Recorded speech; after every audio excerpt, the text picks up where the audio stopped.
Today on Sunday Morning Coffee, a moon with potential life, apples for the win on AR, CO2 machines that could help us fight global warming, all of this and more on Sunday Morning Coffee.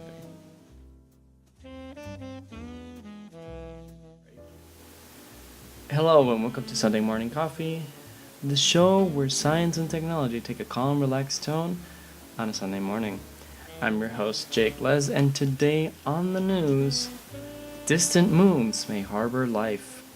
Researchers have identified 121 giant planets that may be habitable moons.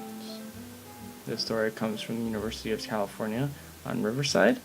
Quote, researchers have identified more than 100 giant planets that potentially host moons capable of supporting life.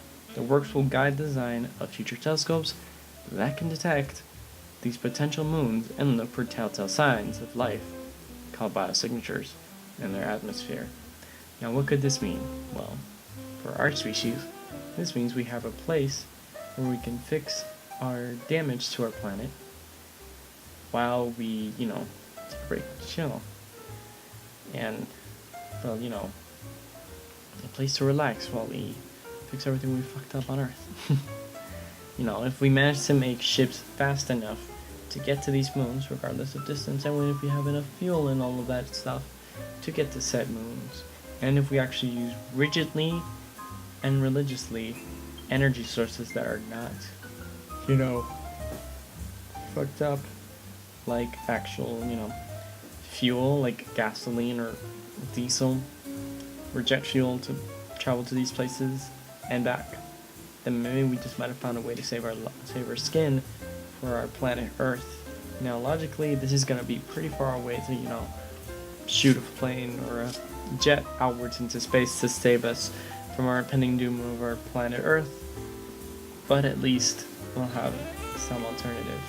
Our next story, amber fossils provide oldest evidence of frogs in wet tropical forests. This news story comes from Florida Museum of Natural History. Quote, 99-million-year-old amber fossils from Myanmar provide the earliest evidence of frogs in wet tropical forests. The best preserved fossil of the group includes the skull, forelimb, part of a backbone, and a partial hind limb of a small juvenile frog, now known as Electrorana limoine. Next to its hind limb is an unidentified beetle, meaning this could have been its last meal, or last snack, or last breakfast. Who knows? I'm not particularly sure as to how this news story can help us in real life, but we may be able to relate how frogs back then lived to frogs now. Well, actually, frogs back then to frogs now. And we can, literally save our skin by seeing how that evolutionary track went for them, and maybe we can figure out a way of how we could evolve in that manner. Now, obviously, this could be, again, like with the first story, pretty far away, but I have high hopes. Our next story, quantum transfer at the push of a button. This one is really promising from what I read.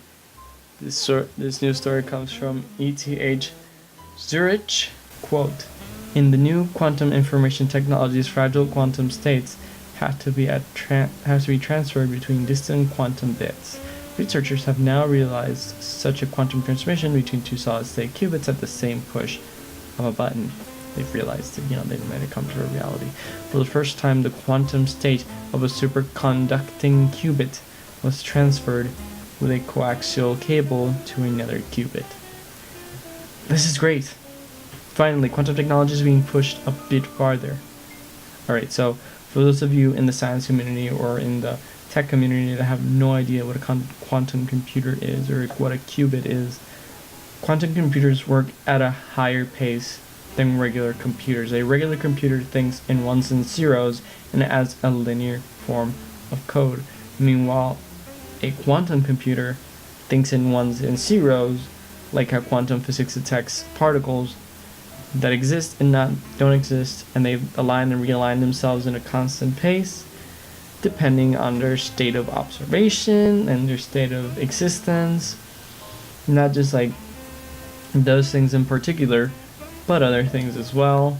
And who knows what we could come up with this. I mean, you could have this be applied to gaming. You can have higher processing computers. Of course, I don't see this coming soon to your next NVIDIA GeForce GTX 10 Infinity, where you can literally render one blade of grass for like every fucking pixel. But I do see this coming into utility in places like higher systems, like labs, where they have to simulate what hard-on colliders are seeing in exact science rather than predicting it from like what they're sensing. I mean, of course there are cameras in there to detect all of that, but it's like more of an exact sight because atoms aren't exactly round, if you haven't noticed. This is the tech section of our news stories. Headset or not, Apple's AR strategy is already starting to come together. Apple's AR updates in iOS 12 are paving the way for where headsets could go next. Is our next story by Scott Stein from CNET. Quote, "The future of augmented reality headgear and smart glasses is still very much in flux. The long-awaited magic leap might emerge this year, however. Microsoft's HoloLens has hung in a state of enterprise limbo, one from which it may finally emerge next year. Little smart glasses like ODGs might get better with Qualcomm's next chip. Don't expect miracles." End quote. This story gives me high hopes. We could finally have a reality. Like, what is VR chat, or the movie Ready Player One, or the book if you really read. Not just for entertainment purposes, you know, for work appliances. If Apple manages to get this going, do you know how much productivity they could get in office spaces where it's like game creation and other things? Like, personally, as an Apple user, I root for Apple, and I hope that they drop their evil mechanical ways of like thinking. If they actually, you know, produce content and machinery that could help us literally be better and at a cheaper price. This is one thing I've been hoping for.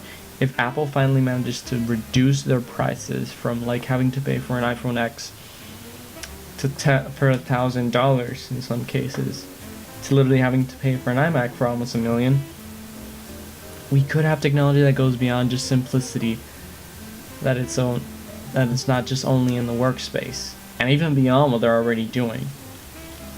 This is basically borderline. This is great. This next story is kind of upsetting to me because it kind of shows the lengths people go for money that might not even stick around that far. Our next story: Facebook won't show weapon accessory ads to people under 18. By Richard Nieva from CNET. Quote, "Facebook on Friday said it's updating its advertising policy to prohibit showing ads for weapons accessories in people under the age of 18. This is kind of exciting. That includes ads for holsters, slings, and gun cases. Quote, "The social network currently bans ads for the sale of weapons and modifications, like magazines.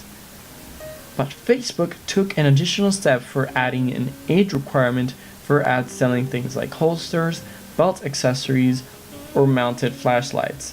The new policy is set to go into effect June 21. I don't like this story in the sense that it's been showing ads to minors for like these things, and you never know who's seeing these, like a future murder or something. Now, of course, I'm not sure how this actually influenced to high school shooters that I've already been seeing on the news. By the way, news media, if you really want to reduce these, don't tell the person's names or photos or anything. Just reduce them to numbers.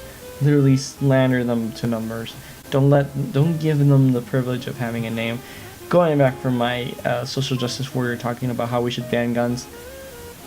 I mean, yeah, ads run on what is most relevant to the person's search history, but come on, you should filter out ads with guns to everyone. No one really wants to see guns unless they're a gun enthusiast and, you know, like this thing just registers outright guns, and you really should stop listening on people's conversations to actually provide ads for anything. The other day I said something about wipes, butt wipes, and I got an ad for Dollar Shave Club in Facebook. And I was just going to grab some photos from a friend that doesn't use anything but Facebook, not even WhatsApp. Our next story. This CO2 machine could transform the way we fight climate change. Carbon engineering's affordable, scalable way to capture carbon dioxide from the atmosphere might just wean us off our addiction to fossil fuel. The story is by Jackson Ryan from CNET. Carbon engineering. We feast on fossil fuels to power our cars. By the way, this is a quote. Trains, manufacturing plants, and cities. But our reliance on these means we continue to flood our atmosphere with carbon dioxide now reaching levels higher than ever before. What if we could directly capture CO2 from the atmosphere and turn that into fuel? Previous research suggests the idea of sucking carbon out of the air.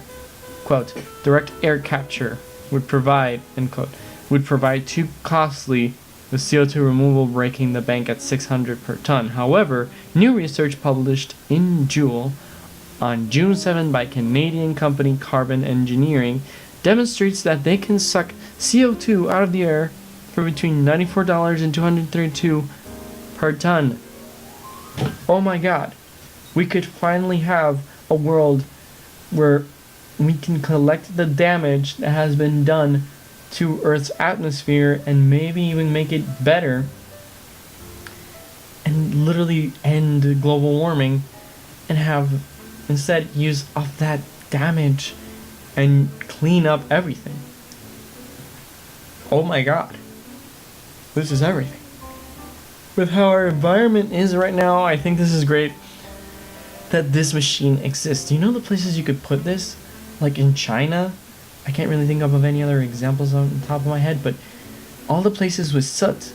I know that New York is one place with a lot of soot and things like this. I might have reduced, because I've seen that there are like news stories that are like reducing pollution and all that stuff in New York. I might be wrong.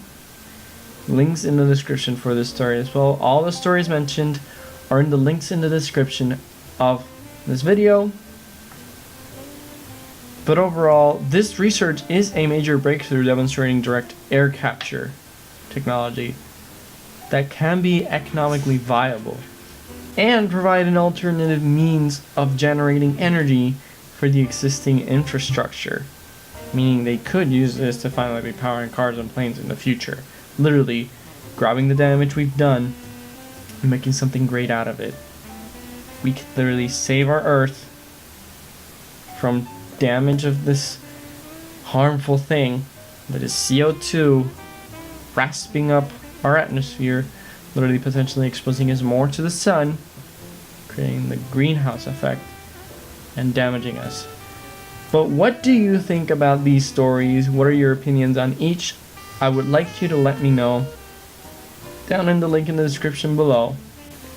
And be sure to like this video if you enjoyed this new segment of Sunday Morning Coffee. Subscribe if you'd like to see more, and like it, because likes also help the channel. Anyways guys, thank you so much for watching Sunday Morning Coffee. I have been your host, Jake, in the next news segment. Bye.